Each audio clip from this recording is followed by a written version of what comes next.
Lembro quando eu era criança e morava no interior de Minas, o único contato que eu tinha com o universo trans eram shows de transformistas que tinham no programa do Silvio Santos. Não é porque ele era muito bonzinho, mas é porque dava dó.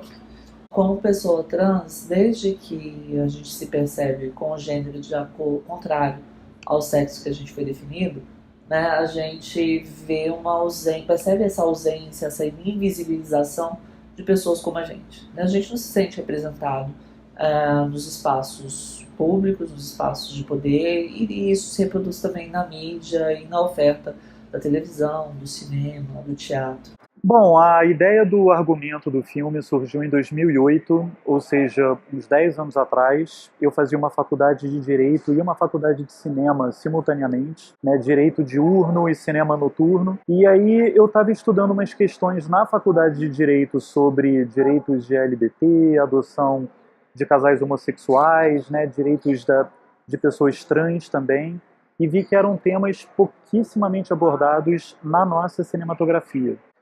E aí eu criei essa história de uma mulher de meia idade que descobre que está com aneurisma fatal, tem 2 filhos pequenos e descobre entrar em contato com um irmão que ela não vê há mais de 15 anos para pedir para ele tomar conta dos filhos caso alguma coisa aconteça. Ela não tem família, marido nem nada e descobre que esse irmão virou uma travesti. Era Luiz Carlos e virou Glória.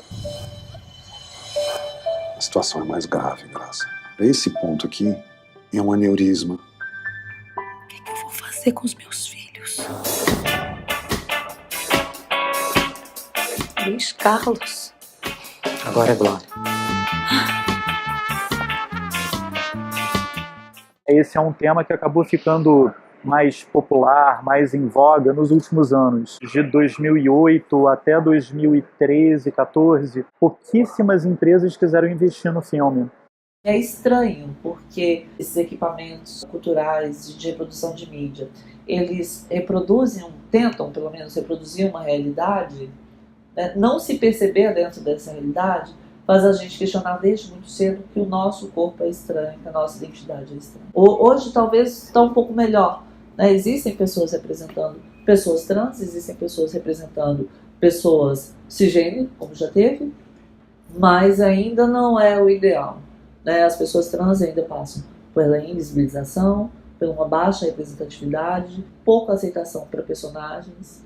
Os personagens que normalmente giram em torno de pessoas trans, muitas vezes são personagens estereotipados, que somente reforçam estigmas e podem ser caricatos. Quando eu escrevi, eu pensei muito no que fizeram com a Charlize Theron em Monster e também a Hilary Swank em Meninos Não Choram, a Nicole Kidman em As Horas. E eu pensei, eu acho que seria interessante pegar uma atriz que é conhecida por ser uma mulher elegante, feminina, e colocar ela numa personagem que vai desafiar a extensão dela, algo que ela nunca tenha feito antes. Então eu fui conversar com a Carolina Ferraz, ela não sabia qual era a personagem que eu ia oferecer. Eu contei para ela a história do filme e ela falou, quero fazer a travesti, posso fazer? E aí eu falei, é exatamente essa personagem que eu quero propor para você. E, na minha opinião, ela dá a interpretação da vida. Assim, ela tá sensacional, ela ganhou o prêmio Sesc de melhor atriz recentemente, né, pelo filme, e está sendo reconhecida na Índia, nos Estados Unidos. Então eu fiquei super feliz com ela no papel. E existe um movimento muito forte que se iniciou nos Estados Unidos, que combate o transfake, né, pessoas cis representando, pessoas trans, para garantir essa representatividade nesses espaços midiáticos e que tem se fortalecido no Brasil. Mas é importante que produtores culturais eles alterem os seus padrões de comportamento escolhendo pessoas trans. É importante para a gente que assiste se ver representado. É importante para que as outras pessoas que assistem vejam que aquele corpo pode ocupar um espaço, que ele tem um ser humano. E a legislação pode ser pouco eficaz, porque é um ato que fere a liberdade de expressão artística. Existem muitos atores talentosos, existem muitas atrizes trans talentosas, atores trans talentosos. O que está precisando é oportunidade, está precisando é representatividade. E isso depende daqueles que produzem, daqueles que fazem, atentarem para isso e terem essa sensibilidade. Eu até tenho duas respostas para isso. Um argumento ideológico, porque eu acredito na representatividade sim, mas eu também acredito que na arte nós não devemos ter limites. Sabe, um ator ou uma atriz, eles podem interpretar um homem, uma mulher, a pedra, o sol, o povo francês, a Revolução Russa. Ou seja, eu não gosto de limitar o que um ator pode fazer na tela ou no teatro, né? Seja na TV, no cinema, onde for.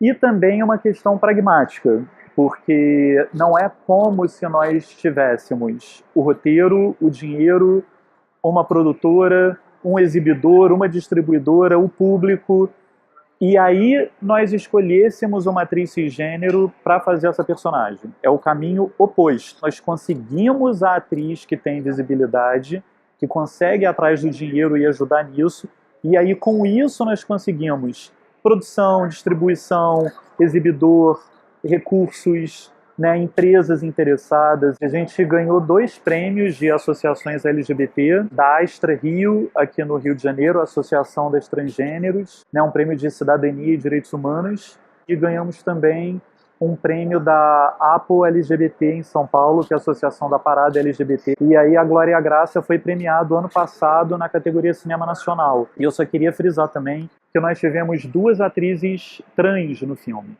Né, uma travesti, a Marjorie Mark, e uma trans, a Carol Marra. O que é até interessante porque o sonho de muitas atrizes trans é interpretar uma personagem cis. Então, eu acho que essa inserção só ajuda na arte, só ajuda na representatividade.